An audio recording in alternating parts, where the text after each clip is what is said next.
Para finalizar o nosso programa em grande estilo, eu tenho o prazer de receber aqui o Luiz Moura, que é do DIEESE, o Departamento Intersindical de Estatística e Estudos Socioeconômicos em Sergipe.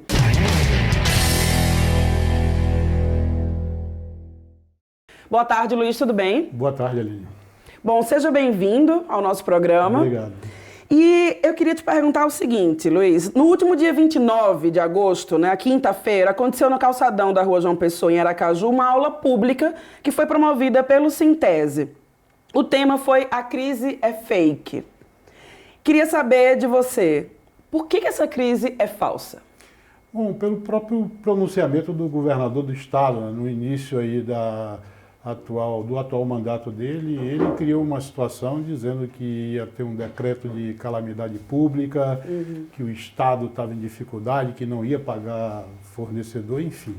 Ele criou uma história, uma narrativa que parecia que o estado de Sergipe tinha acabado. Né? Quando a gente olha os números, não é bem assim. O estado tem dificuldade, como todos os estados do Brasil, mas nós não estamos numa situação como, por exemplo, o Rio Grande do Norte, que tinha 4 meses de atraso de salário. Quer dizer, o estado de Sergipe está parcelando o salário, até 3 mil recebe dentro do mês, acima disso só no 12º dia do mês. Ainda isso? Isso, infelizmente. E se o estado tivesse vontade política, eu acredito que ele poderia sim pagar o salário dentro do mês. Sim. Bom, e qual é que é a real situação financeira da Secretaria de Educação de Sergipe?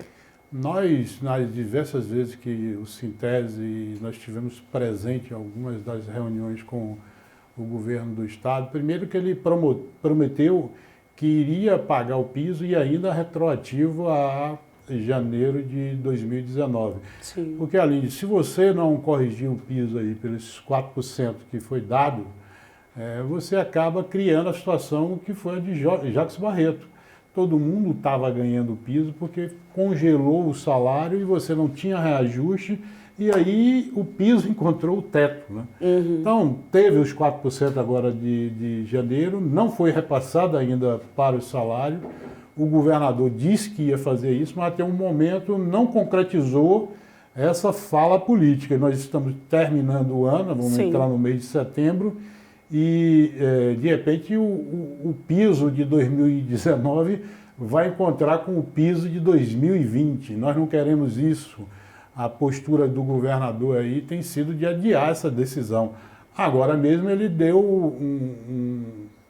um reajuste aí, corrigiu distorção dos policiais da reserva, que vai ter um custo de 3,7 milhões de reais. O piso do Sindicato da Educação, do Sintese, dos professores, custa 5 milhões, mas nós estamos fazendo milhares de professores, vai ser 5 milhões. Sim. E para policial da reserva, ele está dando esses 3,7 milhões, que é um número bem menor do que o que será o benefício dos professores. Nós não estamos dizendo que não deva fazer o ajuste na Polícia Militar, mas o que não dá para entender é você fazer o ajuste com um número pequeno de pessoas e esquecer uma categoria numerosa, que seria 5 milhões o impacto, 2 milhões para os trabalhadores aposentados, e 2 milhões e meio para os trabalhadores aposentados e 2 milhões e meio para os trabalhadores da ativa. Né? Então, falta ele concretizar essa promessa política que ele fez ao sindicato. Só para a gente frisar, então, a gente está em agosto, então são 8 meses que os professores não viram esse reajuste. É isso mesmo? Exatamente isso. Quando você tem 8 meses que não pagou o piso,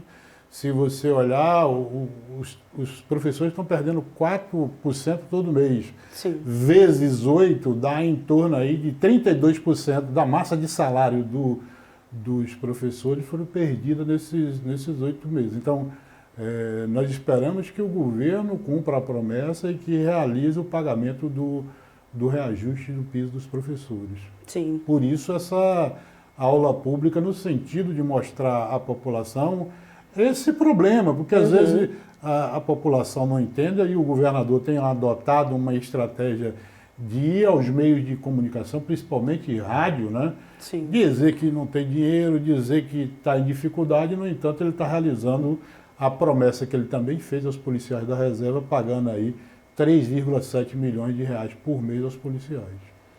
Bom, o governo Belivaldo Chagas é pouco transparente. Você acabou de dar uma informação sobre isso, a gente já falou sobre isso aqui no programa outras vezes também, né, com as contas do Estado no geral. Se está certo, por que ele não apresenta esses números, né? Se o discurso dele está certo, por que não apresenta os números, coloca na mesa para dialogar? Inclusive foi uma promessa dele em uma das reuniões com o sindicato que ele iria colocar a Secretaria da Educação mais a Administração e mostrar os números reais do gasto com o salário dos professores. Porque há dúvida sobre isso. Quando a gente olha o relatório, tem divergência dos números que o sindicato apresenta e o que o Estado apresenta. Invariavelmente, a gente cobra uma atitude do governante no sentido de, não, se o nosso número está errado, prove, mostre, né? Ocorre que nunca há essa transparência. Não está lá no site da transparência. Quando você faz o levantamento no site da transparência, ele não bate com os relatórios que o próprio governo divulga. Aí você questiona, ele diz, não, está lá e pronto, não dá nenhuma grande explicação sobre isso.